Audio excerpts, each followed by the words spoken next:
few other intriguing notes and political developments over the last 24 hours that I thought were worth mentioning. One is that it looks like the Trump administration is aggressively trying to figure out ways to help Andrew Cuomo get a one-on-one with Zohran Mamdani in the mayor's race. New York Times broke a story saying that they're seeing if we've seen already this, right? The independent candidate dropped out on Wednesday, Walden. The Trump administration's looking for possible job opportunities for Carlos Sliwa, the Republican nominee, the guardian angel guy, and for Eric Adams. And if they get out, then you get a one-on-one between Cuomo and Mamdani. The question is that enough for Cuomo, right? He couldn't win basically couldn't end up winning a one-on-one because Mamdani turned it into a one-on-one in some ways, right? Knowing how ranked choice voting worked.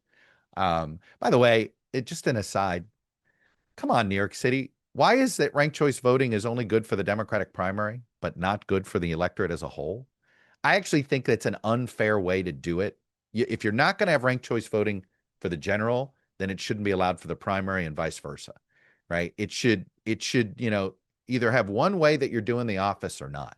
This idea that it was ranked choice voting for the primary, but it wasn't, if it had been, then you could have had this dynamic five-way race that might have made it different, and all sorts of interesting calculations and different duopolies or partnerships or whatever you want to call them could have been formed.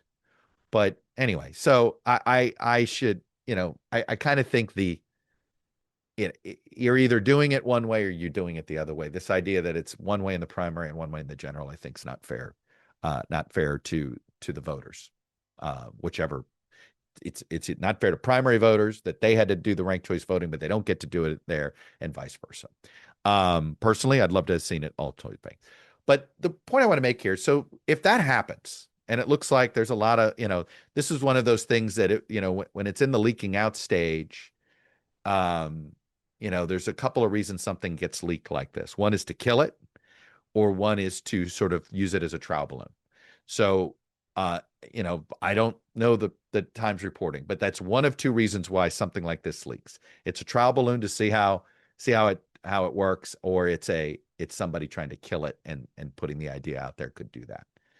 But let's say it happens.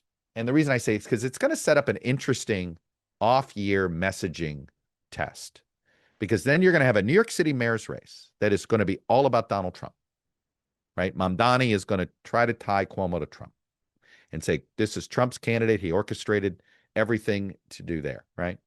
So I think this is to me the risk here Cuomo's making. Like, he's getting what he needs here, which is cleared the field. And the only way the field could get cleared was with Trump's help. So it's an interesting situation that he's in. Well, on the other side of the country, you're going to have a campaign that's going to be a referendum, a campaign for the gerrymandering, right? For the new map, right? Gavin Newsom's going to be out there basically to beg the voters to, hey, we want to temporarily do this, but we have to get your permission to do it because of the constitutional amendment on civilian redistricting. And what do you think the primary foil is going to be for the map, right? It's going to be Donald Trump. So you're going to have Gavin run an anti-Trump campaign in order to sell his maps. Because, look, this is if the campaign for those maps and we just is about fairness, right? That amendment could go down and Newsom could lose. If he can flood the zone and it gets turned into, hey, Donald Trump, this is about checking Donald Trump, then you get those anti-Trump independents more likely to say, okay, I'll vote for this temporarily, even if I don't like it because of Trump. So then we're going to have basically two Trump referendums in different ways in two of the bluest areas in the country, New York City and California. Now you'd say, well, that means Mamdani's going to be mayor and Newsom's going to get his remap. Yeah, that's probably likely. But what if they don't both go that way? What if the law and order argument wins the day in New York, and the fear of socialism becomes a real thing, and you do split and wedge the Democratic vote there? And in California, right, if the counter to make it a referendum on Trump gets turned into making it a referendum on Newsom, well, his job approval rating has been very polarizing in California, and it's not been that healthy. He's not a governor that sits in the 60s. In fact, during campaign 2024, he was in the mid 40s. I had a couple of sources telling me that Gavin was basically looking for congressional races to help, and they were like, "Please don't come. We don't, and it was not personal; it was business, meaning they didn't want to introduce, you know, uh, uh, somebody who's right now was polarizing to the electorate. So it just look, the stakes every election now, the stakes are higher than ever before, right? Each one of them. I don't know where this is a fascinating development that by mid-October, somehow the off year elections may end up being a full-fledged referendum on Trump. We're already seeing, it's interesting, even the New Jersey governor's race and the Virginia governor's race, right? You look, the Republican candidate in Virginia governor, she's been running with Glenn Youngkin. And Glenn Youngkin is the spokesperson for the campaign. You see Glenn Youngkin in the TV ads. You don't hear any mention of Trump, right? All you have to do is read a poll in Virginia and understand why. Meanwhile, what is Abigail Spanberger doing? She is trying to tie Winsome Earl Sears to Trump, particularly with the Doge cuts and the federal government workers and all of that, and it's going there. So you certainly have a Democrat in Virginia that wants Trump.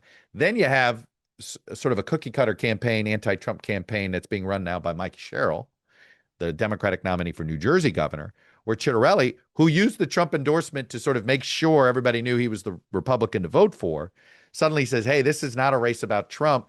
She's the one that's obsessed with Trump.